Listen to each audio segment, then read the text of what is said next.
Hello everybody, it is me Jess and welcome to the second episode of my F1 2018 Force India career mode. And if you haven't seen the last episode in Australia, please make sure you go and check it out because it was my very first experience of doing a career mode and it'll be interesting to see what you guys think of it. But if you've already seen the first episode, you're in the right place because we're now going to Bahrain. And in Australia, we actually got not a bad result. We got P6, we qualified P6 and we finished P6.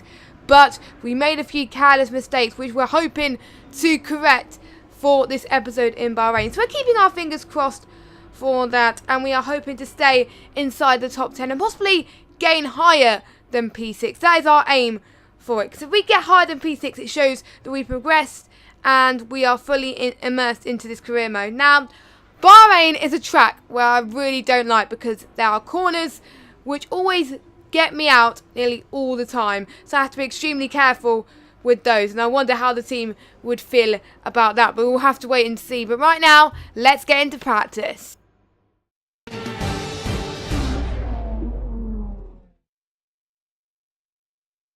Welcome to the deserts of Bahrain, where the Formula One circus has rolled into town. We're expecting the cars to appear out on track shortly to start today's practice session.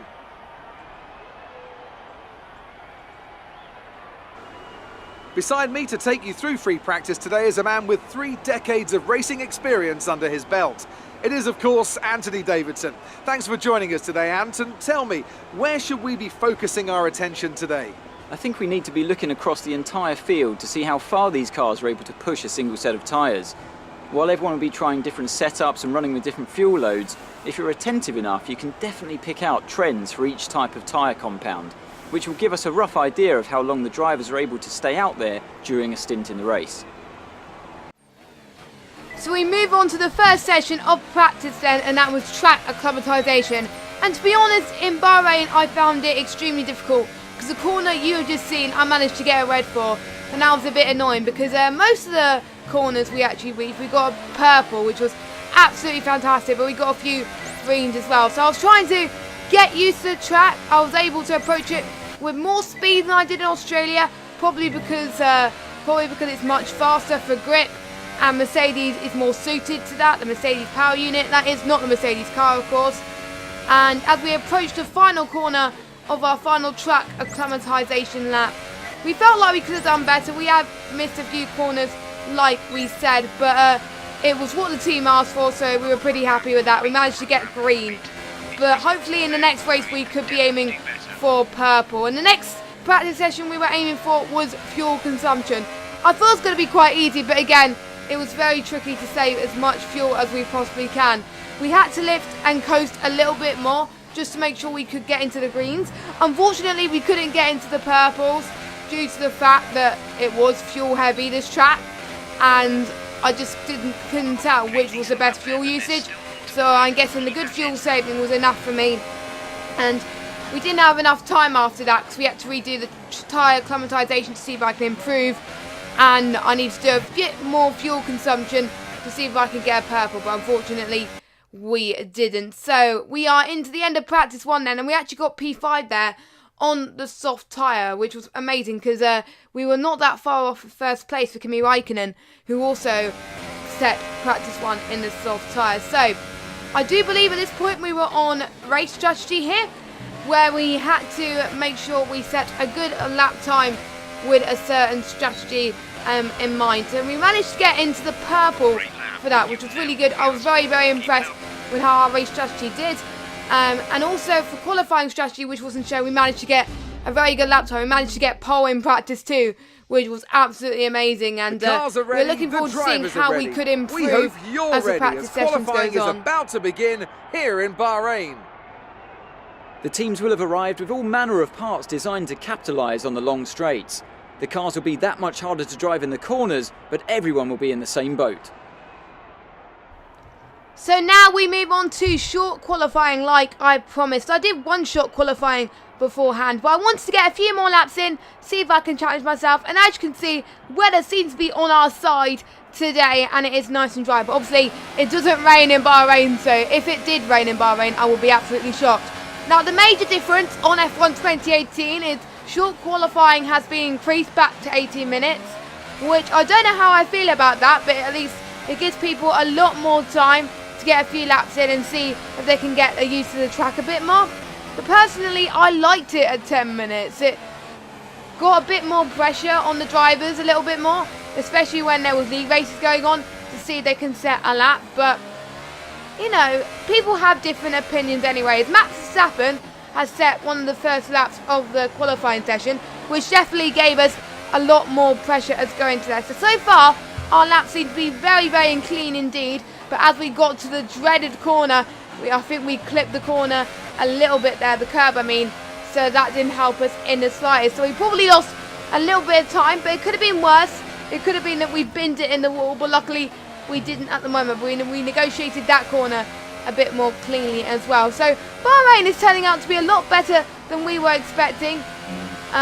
We were managing to approach it with very good speed, very good judgment, and we were able to manage our fuel in the qualifying as well. But obviously it was at the maximum fuel, and we got fastest second sector of that lap, which was quite surprising actually. But obviously, because not a few people were saying their lap's time, that was probably why. But that was a good result for there. So as we come across the line then, we managed to get a provisional pole at the moment with a 1:32.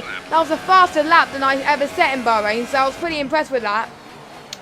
But as I was just about to set lap 2 and lap 3, unfortunately those 2 laps weren't very clean at all. We managed to bottle it a few corners, so unfortunately we didn't set any more lap times, so it pushed us further down the order, and I'll hand it over to David to tell you what position I ended up going at in qualifying. The grid is all set then for the race tomorrow, but before we go, let's quickly remind ourselves of our top 3, who are Hamilton, Bottas and Kimi Räikkönen. It's time to leave for now, but we'll be back tomorrow when the Grand Prix itself gets underway. So all in all, pretty happy with what we just done, even though we lost pole, but we managed to get P4, which was 2 positions better than we did in Australia. So all in all, very, very good, and definitely better what we were expecting, because usually Bahrain is a track which I really don't like. And as you can see, for the rivalry, we have comfortably beat Esteban Ocon, which is very good news because we got a better lap than him. So that is looking good for our team reputation coming up as well, which we'll show you in a minute. So I think we seem to get a lot of resource points for qualifying. Managed to get 150, which was not too bad, which gets our overall total to 706. The reason why the total has gone down was because I did spend a few R&Ds at the beginning of the episode, which I will explain towards the end of the episode. And our reputation for Force India has gone way up, as well as some other teams as well. So overall, really, really happy about that, and sportsmanship has gone up as well. So, all in all, let's get to the race.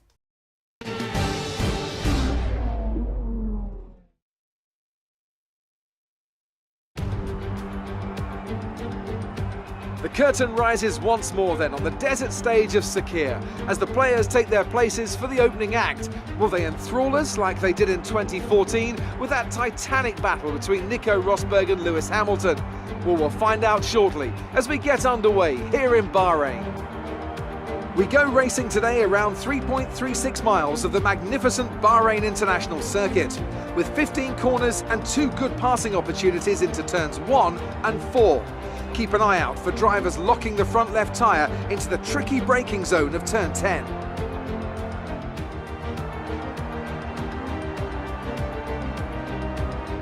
Anthony Davidson joins me again for the race today. Let's talk briefly about Sebastian Vettel. That was a great win in the last race. Can they keep that momentum going this weekend? It's always nice to come into a Grand Prix weekend on a high, but your expectations are based much more on your practice and qualifying runs. So it's the momentum from those sessions that they'll be hoping to carry into the race today.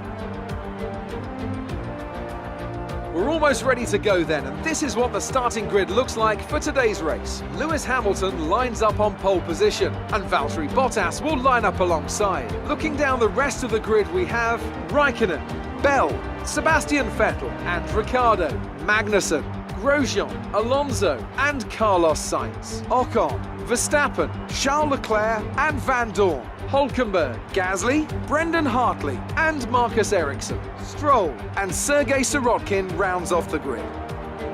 Now it's almost time to lights out, so let's go down to the track. After the points finish last race. Let's aim to keep the momentum going. So P4, we're not in a bad position, and hopefully we can gain some positions from the starting line. So I do remember in Australia we did lose some, managed to gain things up again towards the end of the race, but hopefully we can get some cleaner moves done this time. We decided to go for a one-stop strategy this race, from a super soft to soft, so fingers crossed we should be able to time that strategy very well and pit at the right time. So here we go, we're about to start the Bahrain Grand Prix, and we actually got a good start actually, but Vettel is right behind us, trying to make a move down the inside line of us, which makes things quite tricky, but he thinks better of it as we defended quite nicely.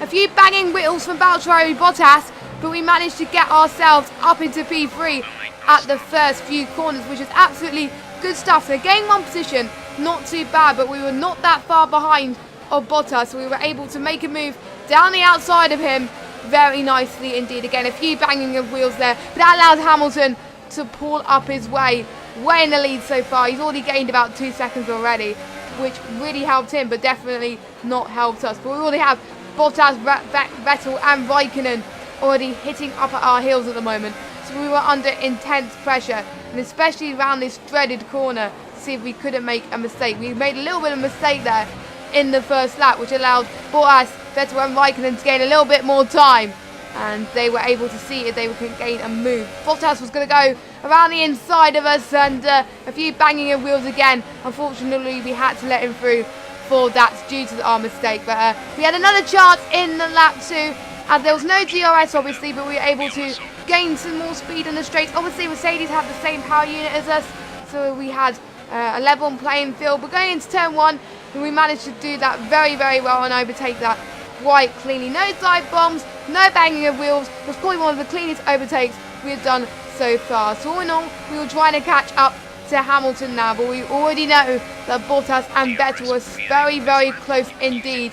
And Bottas was going to try and make another move down the inside of us. Is he going to do it? We both made a slight mistake going into turn 1, but that allowed us to stay where we were and defend that quite nicely. So maybe the mistake probably benefits from us, but you never know. So already Hamilton is definitely way up the field at the moment. So probably because of the battle we were having with Bottas and Vettel, but we still had a chance to see if we can overtake Bottas and Hamilton at some point.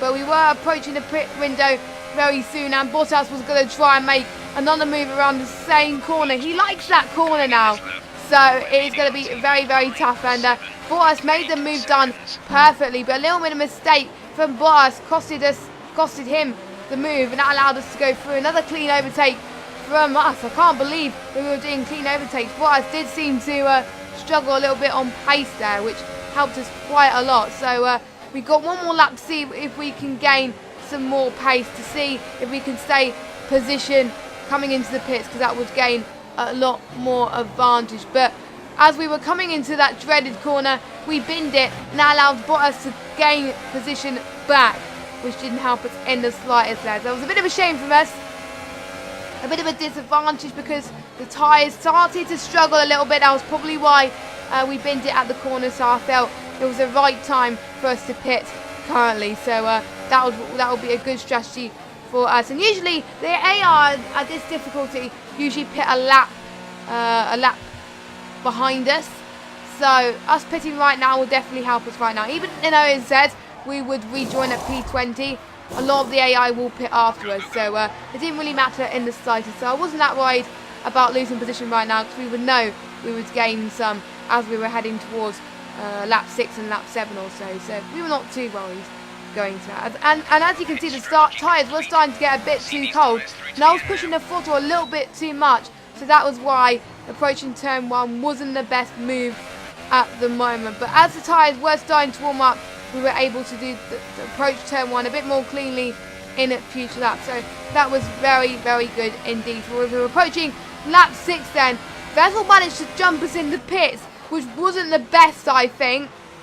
Vettel managed to get the undercut work, and we were also under pressure from Ricciardo as well. Ricciardo almost undercut us as well, but luckily we managed to defend Ricciardo and stay where we were. There was a few cars in front of us which didn't pit, so don't you worry, I wouldn't be in P12 for the rest of this race. We had to make sure we would keep Vettel very, very close to see if we can overtake him. We had a chance going into the DRS. DRS is now enabled. We've going for on the outside of Sebastian Vettel, and we got the job done very nicely indeed. It was very clean, and it was a lovely move. It was very, very close, though. I managed to gain a position there. And as you can see, Bottas managed to jump us in the pit as well, as he is up into P2. But we had more chances to see if we could make some more moves on him, because due to that mistake earlier, that was why he still got that position. But Vettel was still right under our tail at the moment, so we couldn't forget about Sebastian Vettel as well. So we had another chance to get Bottas at the next DRS zone. DRS was enabled. We were halfway through this race. We still had a few more chances to get him in. We got him at the same place as we did a few laps ago, and Bottas, I think, backed out a little bit there. Again, we had a little bit of a mistake going to turn 1. We approached it very slowly, but once again, we are up into P2. So that is very good news indeed for us. So that was a chance to catch up to Hamilton. Bottas was about 0.3 per second approaching. Bottas would have the advantage as he had DRS zone on us, so I was a bit worried he would gain position, and there was a yellow flag, and I was a bit worried what had happened. But we realised that Hamilton was slowing down, and Lewis Hamilton is out of the Bahrain Grand Prix, which means we gained the lead for the first time in his career mode. We were absolutely shocked, and I was wondering, how did Hamilton retire? So we were looking at the replay to see what happened, and I think his engine was running out, or he had a loss of power, or hydraulic, I'm not sure, but he was slowing down. He did pull over.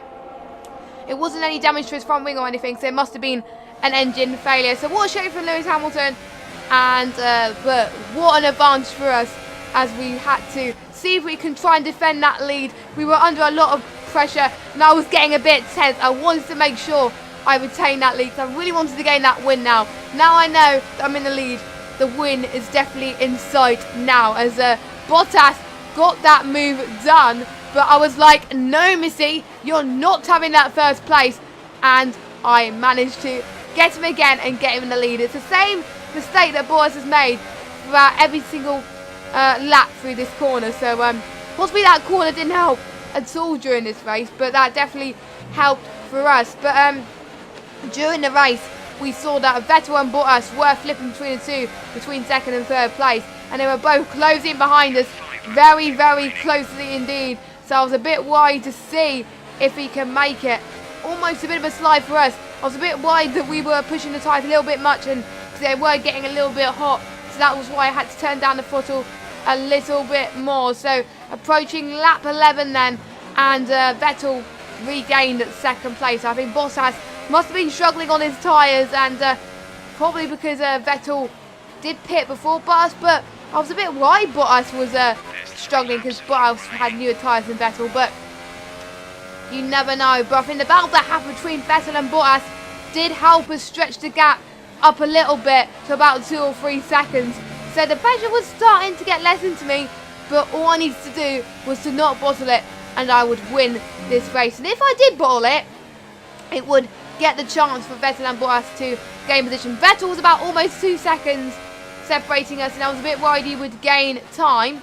We managed to get fastest lap in lap 13, so that was good. The last few laps were quite easy for us because the two guys were battling each other, and that cost them the gap a little bit between them.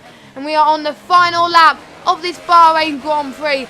My heart was raising 100 miles an hour. It was absolutely crazy. I just wanted to make sure I hit the corners right. This felt like qualifying for me, to be honest. It definitely did. I just got to make sure I hit it home. I do it well for Force India, because if I did retire, it will be the second retirement of this Grand Prix, and Force India would not be too happy if I binned it in the last corner. That would just be an absolute nightmare. And the dreaded corner that I was dreading all this race, I managed to hit cleanly for roughly the first time, which was very, very good indeed. And I was a bit worried again about the tyres, and I was running out of fuel as well, so I had to turn down the mix a little bit to standard, because if I was staying in rich mix for the rest of the race, I would run out of fuel. and I wouldn't want to happen with that. So as we were approaching the final few corners, the win was there. I could taste it, I could smell it, I could feel it. Let's see as we approach the start-finish straight, and we go on to win our first rated career mode on the Bahrain Grand Prix. Great drive. We did it. Good job.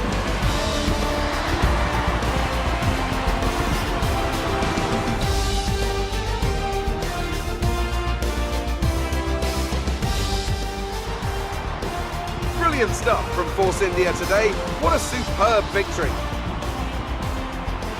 Anthony, what do you think made the difference here? Well, I'd say it's just raw pace, plain and simple. I mean, we could sit here and talk about strategy all day, the overtaking, looking after the tyres, but at the end of it all, if you want to win, you need a package that's got the speed over everyone else, and that's exactly what they had today.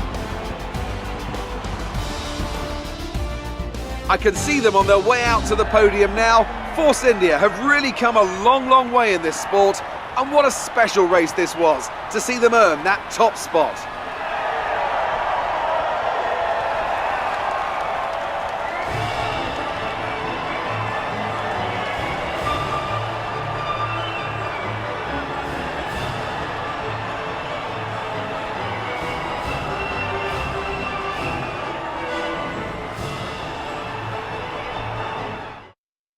And now let's take a look at the driver's standings. Well, the lead at the top has come down after a poor result for our points leader. And now I'd like to ask you, Anthony Davidson, who was your driver of the day? Probably Stoffel van Dorn. You know, strong pace, good work with the strategy, just a very complete drive, I think. And here's how things are shaping up in the Constructors' Championship. Ferrari moved to the top of the table. There was also a strong showing from the McLaren team today as they make their way up the standings. After all this drama, you'd be mad not to join us for the next race. We hope to see you then. Take care. Oh my god, I literally could not believe that I've won the Bahrain Grand Prix. I really wanted to try and win a race in career mode or possibly get a podium, but I wasn't expecting to win it this soon, and I felt very happy about my race pace, probably due to the fact that I've done some extra practice on the race strategy. I did more than what the team asked me in practice for that, and that what helps me in the race today. My qualifying pace was good as well, so that definitely helped, and there was a few mistakes from the other drivers, so that will help us gain the win today. So overall, very, very happy. Good day today. Tell us about it from your perspective. You're breaking all expectations. What's your secret? When I was thinking about my answers for these few questions, I want to make sure I would credit the team as much as possible, because I am a good sport and that is what the team is looking for. So even though I was doing absolutely amazing with my pace, we couldn't have done it without the team, and the car just felt very good in Bahrain today, and it definitely helped me change my luck quite a lot. Because Australia, I had a bit of dirty moves, but in Bahrain I definitely made up for it and had some very, very great battles, especially with Bottas. Bottas definitely kept me going throughout the race, and that's what helped me win it. Appreciate your time. So as you can see from the rivalry point now, we were definitely comfortably leading the rivalry over Ocon. So we managed to get all 6 down. We even got fastest lap, so that was a bonus. So shame we didn't get pole, because that would have been a hat trick, but you never know. Ocon managed to actually finish in 11th place. We didn't score any points, but because of our good point strategy in Australia and in Bahrain, we managed to get a good point sort in the Constructors, and we actually gained 3rd in the Drivers' Championship. So that was very good for us, but I know the team will be expecting quite a lot. And as you can see, our reputation has gone way up with our current team, and a few other teams are quite happy with our performance there. And we started to gain a bit more to the left in sportsmanship, so that was good for us as well. And Emma was pretty happy with our performance as well. So hopefully we can keep this up throughout the rest of this career mode, and hopefully I can get some more races for you that are more entertaining, and a great race like this would definitely help that. So thanks for watching this career mode. I'm so happy with the result. I hope you are too. Make sure you join us next week for China, because we've got some amazing R&D upgrades that I put on the car, and I'm going to go through a little bit more detail on what R&D upgrades I put in for the Chinese Grand Prix. But until then, I've been Jess Games 95, and goodbye.